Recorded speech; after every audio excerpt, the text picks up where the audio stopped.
ইসলামী bank news top 10। শ্রীলঙ্কায় series বোমা হামলায় মৃতের সংখ্যা বেড়ে ৩৩২ জন। তদন্ত দলকে সহযোগিতা করতে চায় ইন্টারপোল। প্রবাসীদের সব ধরনের সেবা নিশ্চিত করার আশ্বাস প্রধানমন্ত্রী শেখ হাসিনার। ব্রুনাইয়ে বাংলাদেশ হাই কমিশনের নতুন সেন্সারি ভবনের ভিত্তিপ্রস্তর স্থাপন। অর্থনৈতিক ক্ষেত্রে সরকারের প্রথম ১০০ দিনই উৎসাহহীন, উদ্যোগহীন, উচ্ছ্বাসহীন ও উদ্যমহীন বলেছেন ড দেবপ্রিয় ভট্টাচার্য।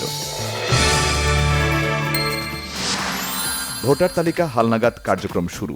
তথ্য সংগ্রহ চলবে ১৩ মে পর্যন্ত। প্রথমবারের মতো অন্তর্ভুক্ত হবেন হিজড়ারা। নুসরাতকে পুড়িয়ে হত্যার তদন্ত ঠিকমতোই চলছে, এতে হস্তক্ষেপ করতে চায় না হাইকোর্ট।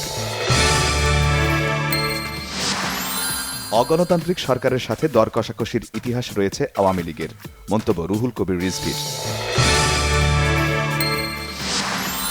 শরীয়তপুরের জাজিরার নাওডোবা প্রান্তে পদ্মা সেতুতে বসল একাদশ স্প্যান।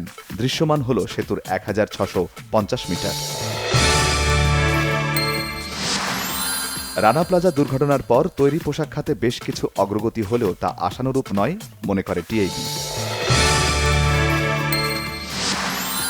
রাজধানীর মৎস্য ভবন মোড়ে বাস, প্রাইভেট কার ও রিকশার সংঘর্ষে ২ জন নিহত, আহত ২ জন। আইপিএলে আজিঙ্কা রাহানে সেঞ্চুরি পেলেও হেরেছে তার দল রাজস্থান রয়্যালস। দিল্লি ক্যাপিটালসের কাছে হারে ৬ উইকেটে।